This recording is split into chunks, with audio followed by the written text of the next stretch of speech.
Hi, my name is Angela and I love cardboard. Okay, so now we're going to the next stage. In the next stage, we're going to cover the entire thing with the brown paper. Again, it's not something that you have to do on every project, depends what are the uses of the projects, but if you are making like boxes, there are storage boxes and they're supposed to carry weight, and you don't like the texture of the cardboard, or it's not strong enough, or you want to paint like color on the top, you could do that. You could finish it off also with all kinds of paper, which I'll show you another time. Now we're going to only talk about brown paper. So the brown paper, you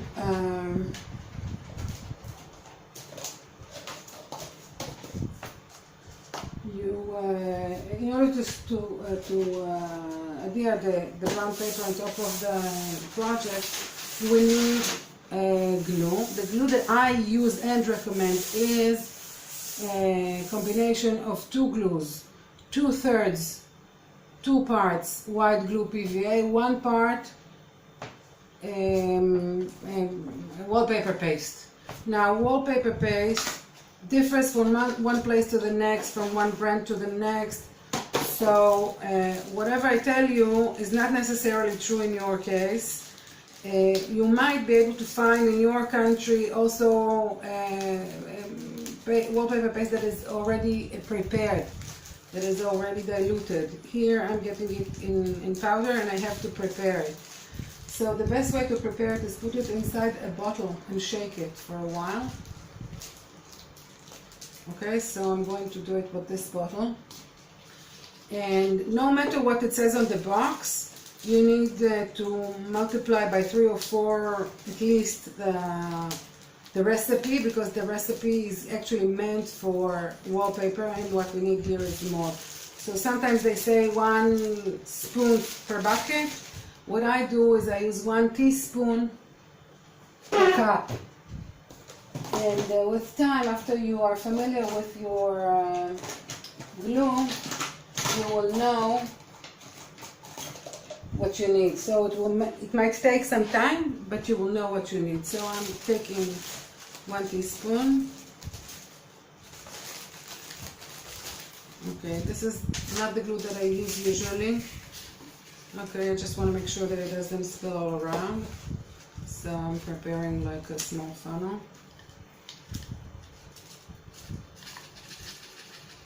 And I'm going to add water. Water has to be room temperature. Do not use hot water. The hot water will break the whatever ingredients in the glue that make the glue. So 1 cup. Now this is organic material. Some of the wallpaper paste will rot and smell like rotten eggs. So I never prepare large quantities, and even if I prepare significant quantity, I save it in a cool area or in the fridge.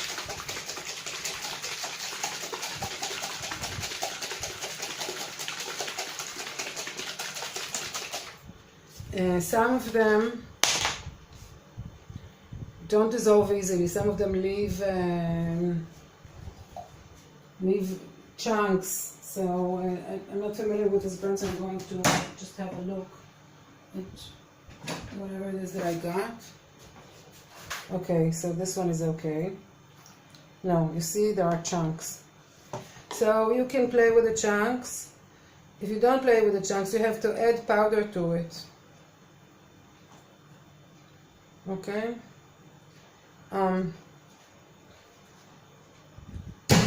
So just run it through, what should we call it?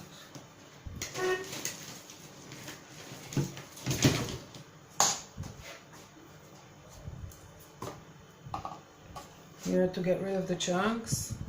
I'm touching it and I feel it's okay. So I know the way it has to feel.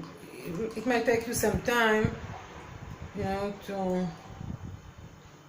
know how it's supposed to feel, and that you'll be happy with it.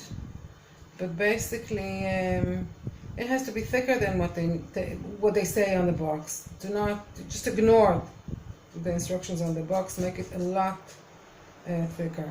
But in some pastes, actually need to be like at the level of a paste. If you put more of the powder in it, see, it's like paste. So this is okay too.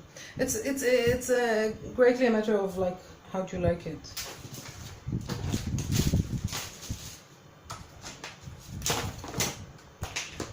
Okay, so this is ready, and I'm going to put like a third of a cup and add white glue to it.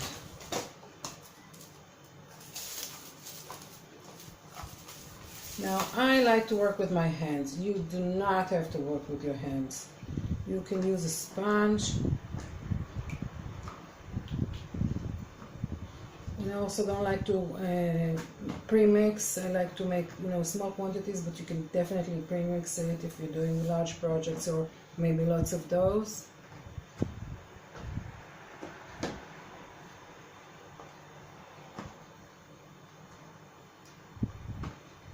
Now, you could use either of them on its own. Both wallpaper paste and diluted PVA will do the work. Each of them adds something to the combination, which I like the final outcome. So this is why I do it.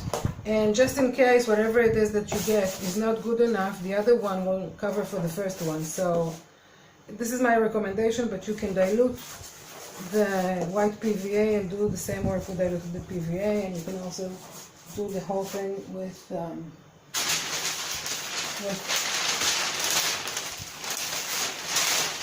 okay, so the piece of paper that I will use is big enough to cover the entire thing. So here, I don't need it. Again, you can do it with scissors. If you get it, I like tearing paper with my bare hands.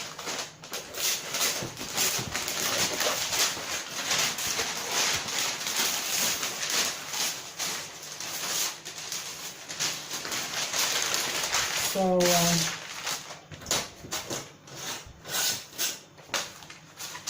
okay, you see, it's not very accurate. It's not important that it is very accurate in this case. And again, you can use a sponge. Okay. Now, I'm sort of marking it by folding the paper so that when I place it, it's okay. I want to place it in a way that I have enough to go over the boards on either side. So I know more or less how to place it. I will start from the top part because it's like the largest area and it is the most important to look good. And then I'll do the corners which are a bit tricky. So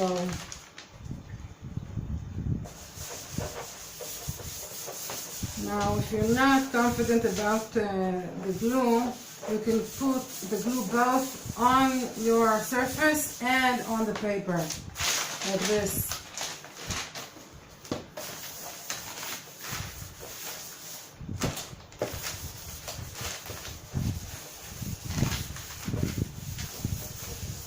Okay, now I'm placing it. I don't mind that it's got glue on the top side because I'm going to use glue on the top side immediately.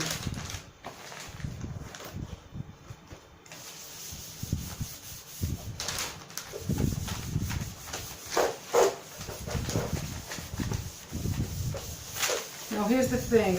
You see what happens? It sort of warps. The reason it warps is that when you wet the paper, it sort of gets bigger. Now this part is dry and this part is wet, so there is like a tension between the dry part and the wet part. So I dry the whole area, or at least the close area, to the box. Okay, and now I lift it and I do from the inside out. You can do it, you can use tools, but I usually do it with my hands. You can use rubber tools, you can find tools. You can use, you know, plastic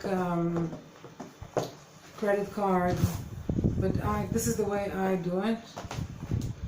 Now, if it is difficult for you to do it in one big piece, you can tear it into pieces and do it in pieces. For the purpose of this project, I very much prefer it to be in one piece because I'm going to paint over it, so I don't want the texture of the pieces. But I'll show you in a minute how to do it in pieces. Okay, now from the inside out, you want to push out the excess of the glue and also make sure that there are no air bubbles between the cardboard and the paper. Now I go over the corners with my fingers and we're ready to do the sides. Okay, now the corner, obviously there is excess of paper which we don't need, so I get rid of the paper. Again, you could do it with scissors. It's not easy to cut wet paper with scissors, so for me it's much easier to do it like this.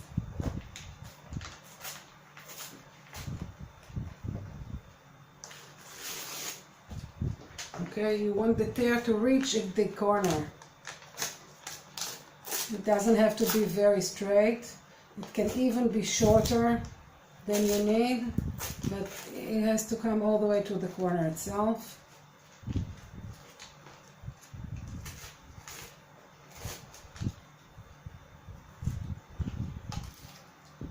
And there too. And the piece of paper that I'm using is way too big for what I need, but I prefer it bigger than shorter. But again, if you find it hard to do it, you can do it in pieces. So you do one piece on the top, just it goes just a little bit overboard, and then you use another piece on each side. So again, I put here, put on the cardboard, and I don't see what I'm doing, so I'm just going to show you, and then I'm going to turn around so I see what I'm doing. So this is from the inside out, okay, and then you flip it. Okay, so now I see, and it's okay. I have a little bit too much paper here, so I'm going to remove it. And then here I have to cut it because of the support that I made at the middle.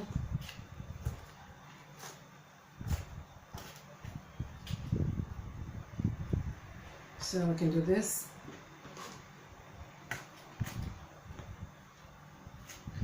And so I make sure that it is okay on this side, and then again, like we did before, we'll make sure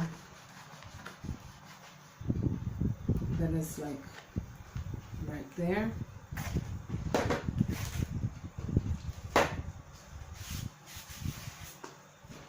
Now the glue in itself, even without the paper, even if you put only the glue, it will strengthen very much the cardboard, it will harden it, and it will also make it more waterproof. So another way of proofing it is just coating it with a layer of white PVA, diluted PVA. Okay, so this is the way it is well finished. And then if I was working now on a box that I want to use the inside, I would put another piece on the inside part. And now what I do is I go around and I do the same thing all around.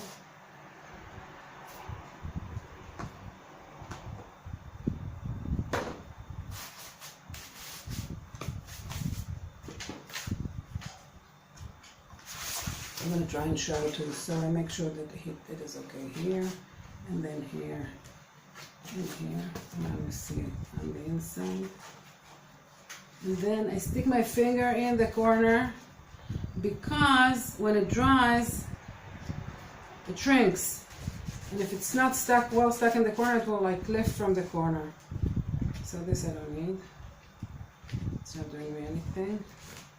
Okay, so I go all around the same way here, I have a bit of glue, so I'm removing it, and I'm going to go the same way all around. Okay.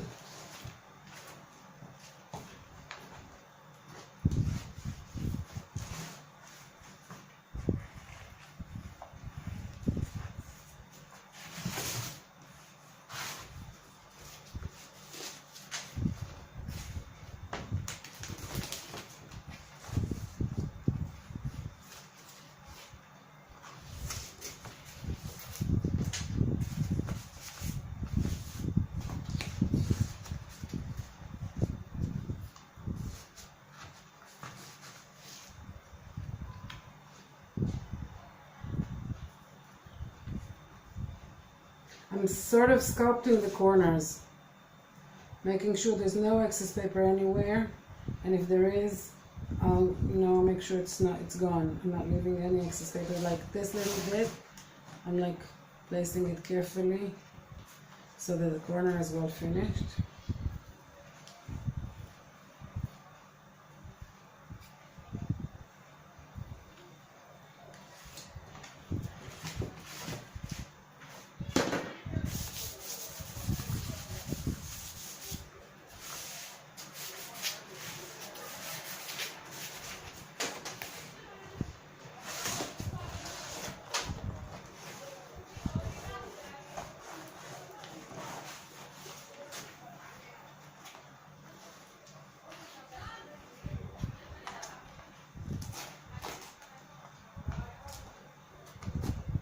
When it's wet, it tears very easily, as you can see.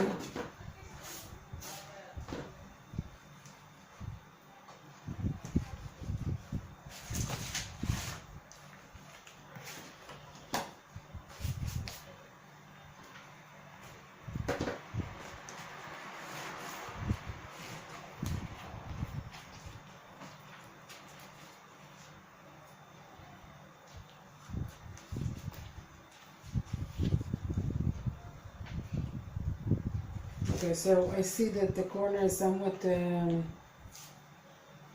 loose. So I'm going to give it some support.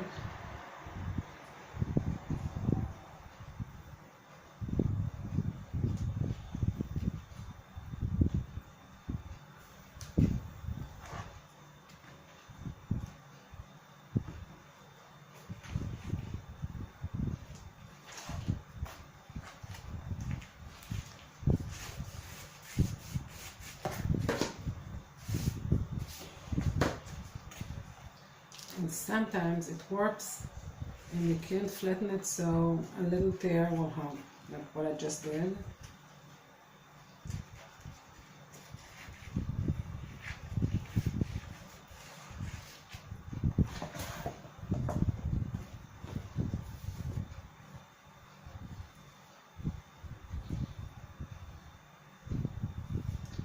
Okay, I see a problem here.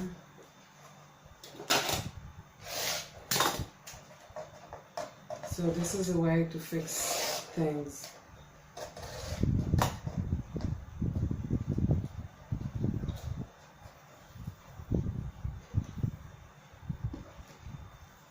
You can open it like a flower and then put it back like this. So even when it's dry, you can do what I just did.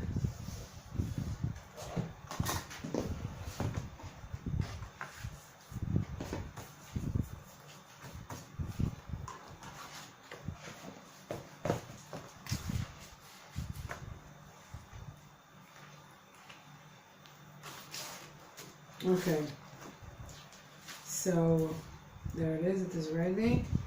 I'm going to take just a little piece of paper and add some here, just, so it looks nice. Not that it's necessary.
Okay, and now the last part, I would have put here like a square that is exactly the size, a little bit shorter, because as you remember, I said that when we wet it, it sort of grows. So I would use, like 3 millimeters less.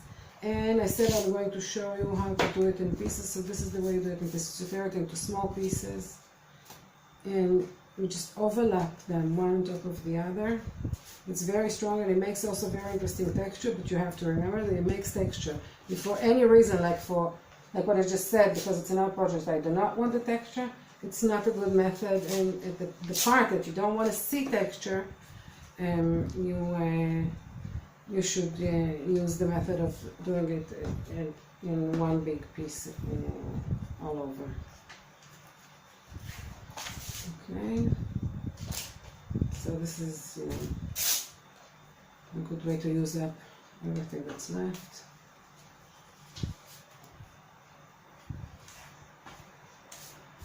What it will do for me is it will make the whole thing much stronger. So even if the cardboard initially wasn't like the best cardboard in the world, and when I'm finished with it, after it's covered with paper on both sides, it's going to be much more resilient and hard, and won't warp when I pour colors over it.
When you work this way, you better prepare in advance a bunch of little tears.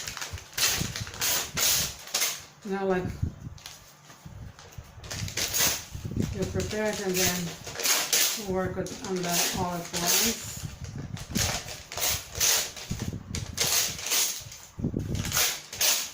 So we need a little bit more of the glue.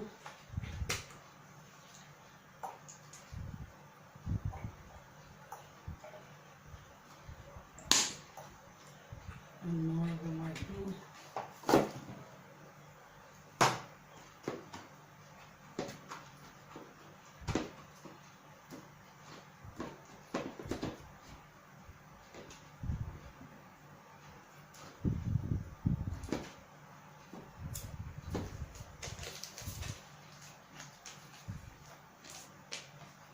You can use larger pieces if you're more comfortable with larger pieces, so it will go faster. You can do it in stripes if you want. You can even use scissors, you can cut it. I like, as I said, the version of the torn paper because it's nicer and you don't see a line of the paper.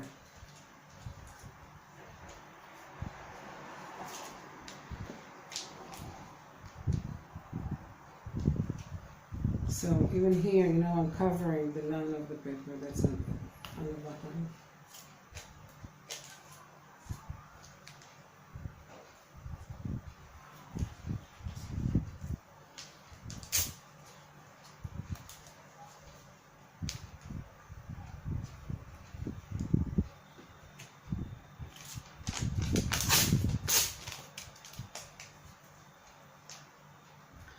Okay, now it has glue on either side.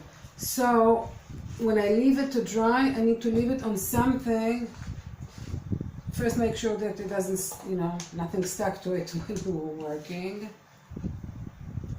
and we need to leave it on like air, not touching anything, because it will stick to whatever it is standing on. So let's see, maybe plastic.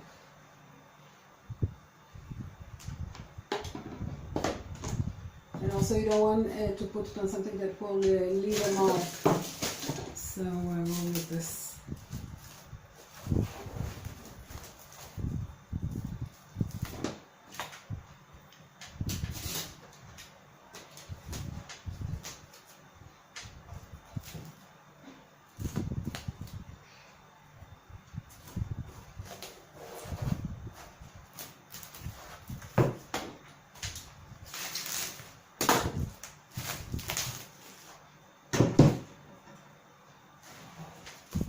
So I will write down underneath the video the recipe for the glue, and there it is. It is finished, and tomorrow I'll be able to do my artwork on it.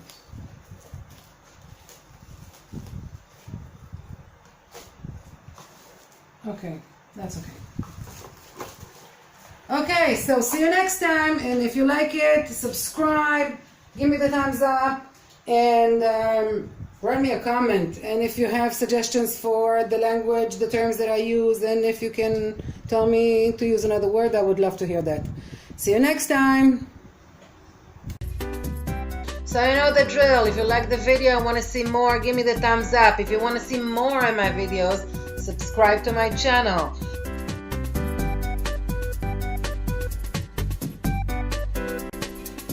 Everything you see here in the pictures are furniture made of cardboard. They're all made by myself or by my students. I suppose you're here because you too want to make some of those someday. So keep following and maybe you will.